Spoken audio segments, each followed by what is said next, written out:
I feel there's an immense sense of responsibility. I mean, when I took up the organ, as I said, I really had no idea what world I was getting into. I thought it was sort of weird that the organ existed, let alone that I was a woman playing it. And I didn't really think about that until I came here and started my job at Pembroke.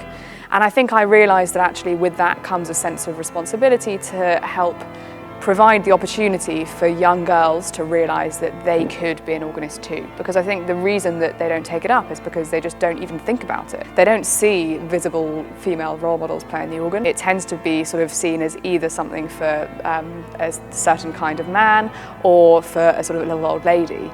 And that's not something that a little girl is going to aspire to be. So for me, it's about just making it as visible as possible. So I did a big event that was televised a couple of weeks ago, and 2 days afterwards I had 5 new girls wanting to take up organ lessons. And to see that kind of knock-on effect, it's quite moving actually.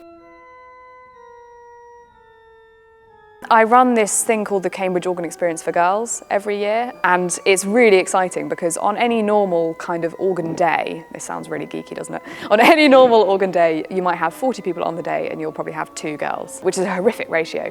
But we have this day and we have 45 people and they are all girls. And it's sort of them having a safe space, as it were. So we've just run one of those, and off the back of that, I've said I'll do free taste lessons for anyone who's interested. And so I'm sort of starting 10 new girls onto the organ, and it's just that kind of doing it in private and just sitting there and showing them how it works and watching them put their hands and feet together for the first time. It's incredible. It's an amazing feeling. Oh gosh, I don't know. I remember when I was probably 4, I started piano lessons with a lovely old lady in the village called Christine Wild. And I remember she had a fairy garden, and to get to my piano lesson I'd have to walk through the fairy garden, and it had little tiny fairy strawberries. And so every piano lesson I'd sit with these little tiny strawberries. That's kind of my earliest memory. I loved realising that you could transfer things between instruments. And so I went through a phase of just taking up absolutely every instrument I could. So it tended to be what my brother had just taken up because he was older and I looked up to him. So he would take up the violin and I would think, oh, that's cool, take up the violin. And then he would stop practicing and I would keep practicing. So this went on for like 15, 16 instruments, and it got to the point where my parents just said, okay, you need to stop now. And I just loved kind of comparing music across the instruments, comparing techniques, seeing that if you learn something on the recorder, you can then apply the same principle and play it on the clarinet. And so I'm just about focusing now, but still not really. So I've sort of made the decision in the last year or so that the harp is taking a back seat. I'm still playing it, but not sort of saying yes to things. And I think that's a really, really difficult thing to do actually, because when you spent, I don't know, 10 years really investing yourself in one instrument and practicing it for hours every day and dealing with the pain of blisters and everything like that, and being really pleased with how that's progressed, to then suddenly decide, actually, I'm not doing it justice, I need to back off. It's a bit like a breakup, I guess. It's a bit of a painful thing, but you know it's for the best. And so yeah, I'm glad I focused on the organ, I guess.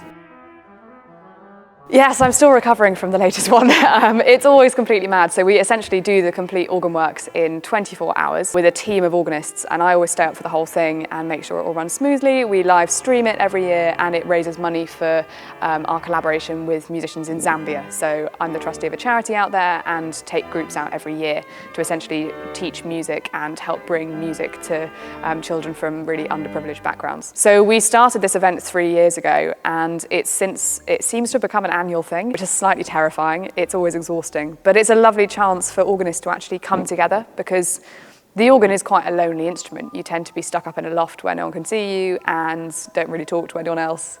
But the nicest thing as an organist is to share your experience with other organists and chat to them. And so it's a chance for all these organists to come together, play the music that they love. And what was lovely about this year was that we had half and half school kids and sort of professionals and organ scholars, and they're page turning for each other. So it really started to build those kind of cross-generational relationships, which I think are so important to sort of keep inspiring the next generation.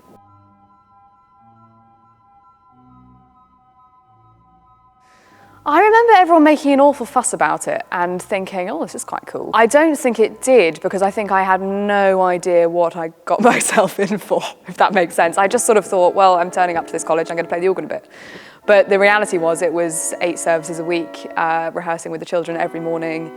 it was exhausting, and it was at once the most sort of formative time of my musical career to date, and the most exhausting and the most sort of draining, I guess, because you're having to perform every single day while you're handing in essays at the same time.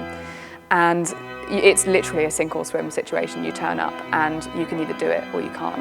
And I couldn't when I turned up, and I had to essentially get over that thing of, I can't do this, I can't do this, I can't do this, and just being told off the whole time. And you've got to pull yourself out of that and say, you know what, I'm going to prove them wrong and show them I can do it.